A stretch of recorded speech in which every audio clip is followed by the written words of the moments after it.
Donc cet après-midi, nous allons écouter deux jeunes femmes qui vont effectivement être les intervenantes sur le témoignage de paix. Moi, je suis Marianne. Aude. Bonjour. Donc nous allons lire le communiqué du collectif 72 Marche pour la paix. Nous sommes réunis à l'appel du collectif Marche pour la paix ce samedi 19 septembre 2020 au Mans, comme partout en France, car nous voulons alerter l'ensemble de la population sur l'urgence de se rassembler dans les luttes pour la paix et pour le climat, la justice sociale et les droits humains, le désarmement nucléaire. Cette année est particulièrement marquée par des défis qui mettent en jeu les conditions de vie et d'existence des femmes et des hommes sur l'ensemble de la planète. Les dégradations du climat et de l'environnement soulèvent une véritable insurrection des consciences, notamment dans les nouvelles générations. Dans le même temps, la pandémie de Covid-19 a révélé au grand jour la dégradation de nos services publics, mise à mal par 20 ans de marchandisation, d'austérité libérale, de mépris de l'environnement. Et cette épidémie soulève des exigences fortes et renouvelées de solidarité, de sécurité pour sa santé, pour son emploi, pour l'éducation des jeunes, pour l'aide aux personnes âgées.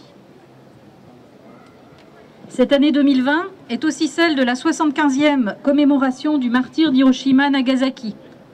Faut-il rappeler que le nouveau missile français M51 équivaut en puissance à 1000 fois Hiroshima et que le président Macron a prévu de doubler les crédits consacrés aux armes nucléaires d'ici à 2025.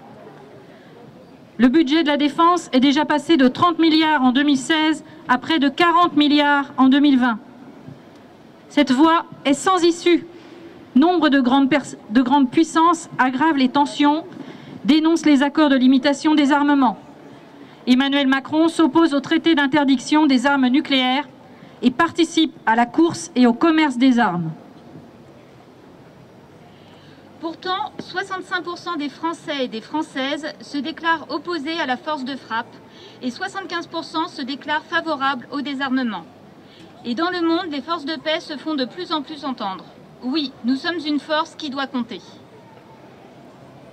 Plus que jamais, il est nécessaire de crier haut et fort. Stop les guerres, stop les violences, stop la misère, stop les injustices.